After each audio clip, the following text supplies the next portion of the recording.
Hi guys, let's talk about the bitter truth of living abroad. Recently, I was scrolling on Facebook when I came across this post of a picture of Wadamaya. In case you don't know Wadamaya is a content creator here on YouTube. And this post was titled, Africans living abroad should start telling Africans at home the bitter truth about living abroad. So in this video, I would love to share with you from my perspective. I am not saying it is completely the fact among everyone, but I would say it is generally obtained if you follow my video or if you follow the instructions I'm going to give in this video. So in this video, I'm going to tell you the bitter truth of living abroad. Honestly, from my opinion. If that sounds interesting, keep watching and let's get into the video. Hi guys, and welcome back to my channel. Hello, how are you doing? Happy New Year! My name is Furo and this is Furo TV. So let's talk. Just like the intro has said, you already know the title. Wadamaya posted, or whoever posted this video with Wadamaya's picture on it, and said Africans living abroad should start telling Africans at home the bitter truth about living abroad. So in this video, I'm going to share with you the bitter truth of living abroad in this video. So sit tight and let's see the comment section. Just in the Furo fashion, I would love to see what people are saying about it. Okay, so the first comment I saw was, even if we tell them, they won't believe you. Another comment said, they will never believe till they live it. So another one said, the only way they can tell us the bitter truth is by coming back in their numbers and there is no truth bitter anywhere but deception. Okay, so people in the comment section who live abroad were trying to tell people who live back home the bitter truth of living abroad, and they were saying, oh, they will not believe it except we tell you. So in my own way, I will tell you the bitter truth of living here abroad, and I will tell you how it is, whether you like it or not. Now, number one, your success or your enjoyment or how fun this abroad will be for you depend on how you came. Okay, if you must enjoy living abroad, it depends on how you came, how you entered this country. Okay, so a lot of the people I see online who discourage people from coming abroad are majorly people who come from boats and rivers and oceans. I am sorry in case this offends you, but it's the truth. Because if you actually came the right way you're supposed to come, I don't see why you're going to discourage other people from coming. I do not see why.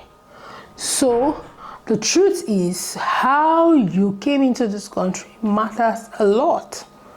If you decide and come through visiting, after your visiting you refuse to go back and you decide to stay beyond your visa, that is when you'll be in a position where you need to be told the bitter truth, because you are going to suffer.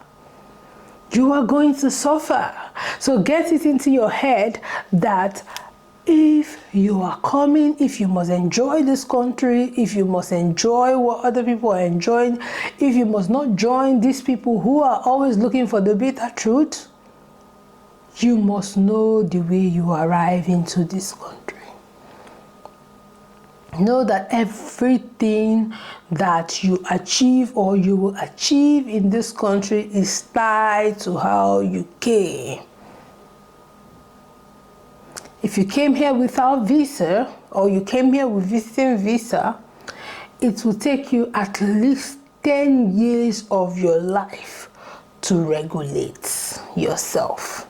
But in these 10 years, you are going to tala concrete because you cannot work where other people are working. You cannot rent freely when other people are renting. You cannot move freely where other people are moving. You will constantly be in fear and in penury and in jeopardy and in lack and in sadness and in pain, because things other people are getting easily, you cannot get it. So anyone who comes online and tell you, oh, it's very difficult to live abroad, it's hard to live abroad, just understand that this person may have come through an illegal way or through, a way that is not supposed to be. Because if you come here through visiting, let's say you go to America, you go to the US or Canada, they are all the same standard. You stay your 6 months and now your 6 months is off and you do not want to go back to your country. You can't rent, so you have to depend on another person who has a complete visa to rent for you. You can't work because you have to depend on that person to give you, probably support you to work. You will do the most vigorous, most demeaning, most, I don't know what word to use, jobs. The most rigorous, the most demeaning, the most dirty jobs. That's what you would do. Because why? You do not have paper. You do not have visa. So that's why if you're coming here, if you want to live a soft life, make sure you got a visa. Make sure you came well. Like in the UK here, let me give you for instance. If you come here with a visiting visa and you overstay your visitor, first of all, you cannot rent. Because even people who have complete paper are still struggling a little bit to get rent. So imagine you who do not have, because everything is tied to your visa. For them to rent an accommodation for you, you have to have a visa. That's the first thing. Do you have right to rent? Do you have right to stay in the UK? So imagine your life. If you don't have right to rent, you don't have right to stay in the UK, how much suffer you have been suffering. You are going to suffer because probably you want to rent a room from this person who has the right to rent, and you rent a room from them, and probably this person knows that you do not have a paper, so they will show you shaky. They will do anyhow because they know you don't have a choice. But you see, if you have a choice, if they know that you can, move out and rent out, they won't do anyhow. So your life will be easier when it comes to renting. When it comes to working, the same thing. If you don't have permit to work, you will do under-the-counter jobs. So this is where you will see suffer. You can't drive, you can't register a car, you can't do so many things. And now for you to regularize your stay, for you to, balance and get a visa, it will take you at least 10 good years. Probably one, you go and claim asylum, which you're not sure if they are going to accept you or approve your asylum or not, or you decide to have a baby, which will take 10 years before the baby will, be able to get a stay, and from there, as the parent, you inherit their stay. So for 10 years of your life, you are going to be suffering. And so when you get the freedom, all you will come on social media is tell people, oh, yeah, so it's hard, because at this time you are so full of bitterness and sadness, and you can't even enjoy what you worked hard for.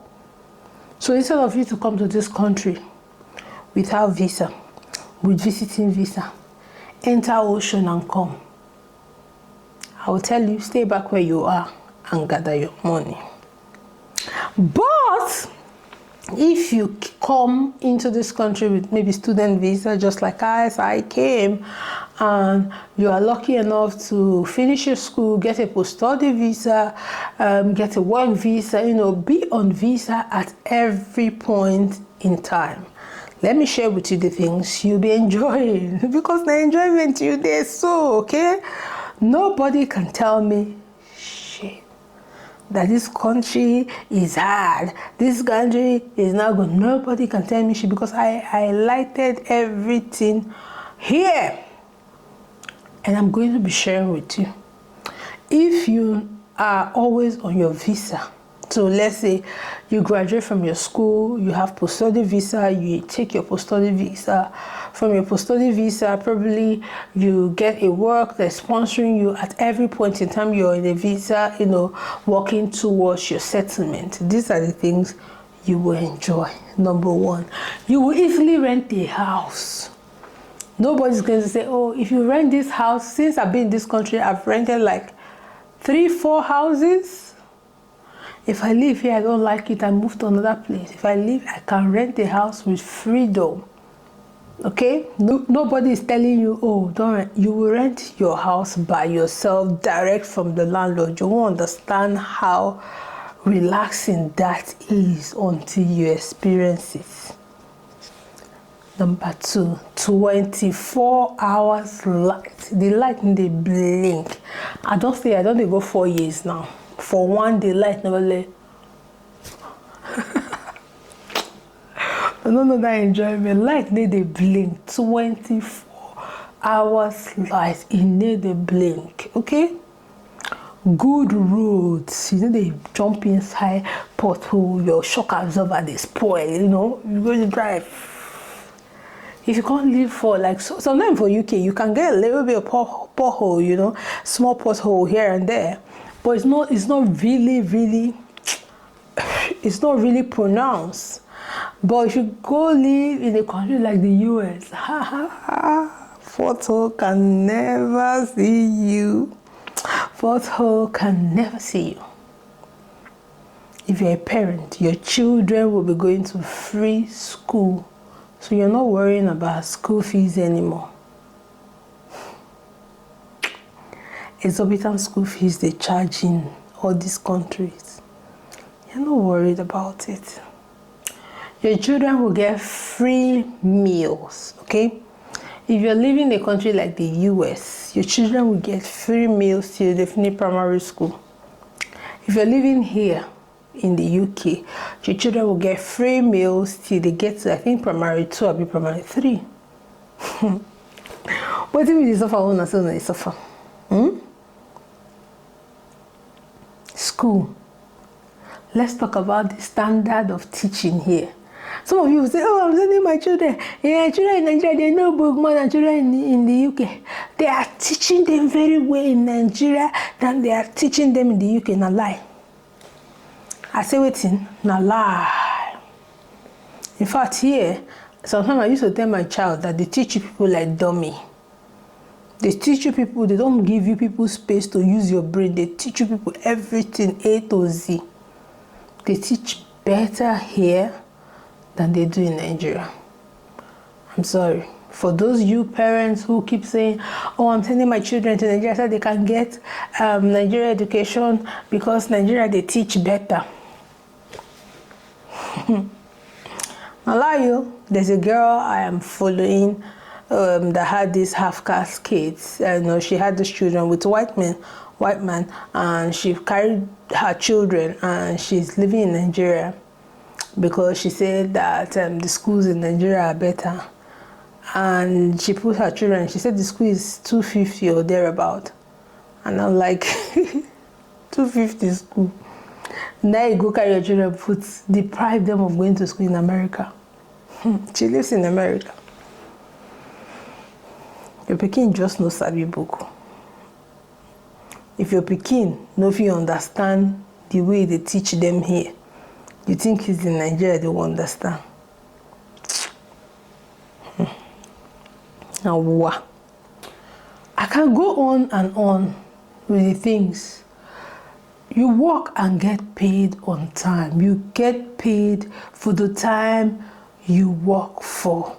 Don't overwork your time. For any reason you overwork your time, you get paid for the overtime. You can go out when you like and come back. Nobody is chasing you. You're not chasing anybody. Here, 3 a.m., 2 a.m., I'm going for one event. Coming back, I'm not scared of anything. I can go on. No, my battery is about to die. For any reason, you stop working. When you've regularized your stay, okay, when you become their citizen or their permanent residents, like in the Canada and US and all the rest of them, for any reason, you don't have a job anymore, you get paid. They will not leave you hanging and dry. For any reason you get pregnant, like here in the UK, you get paid. The government will pay you. People you're working for will pay you. You have 1 year maternity leave as a woman to take care of the baby before you come back home, before you come back to work. What's the hard life here? What's the bitter truth? Should I keep giving you some of the more bitter truths? Good functional system. You will not say, oh, because I don't know somebody, I don't know this person, so I will not get a job. No, you will get a job as long as you qualify for that job. When you sleep, you will sleep in peace. Even without protector your window, no door, nobody. In fact, I can keep going on and on. My battery is about to go off. I can keep going on. If you want more, let me know. I can go on and on. Nobody's harassing you. No Taizi man harassing you. I can never forget my experience with a Taizi man one time because I asked the Taizi man to give me my change and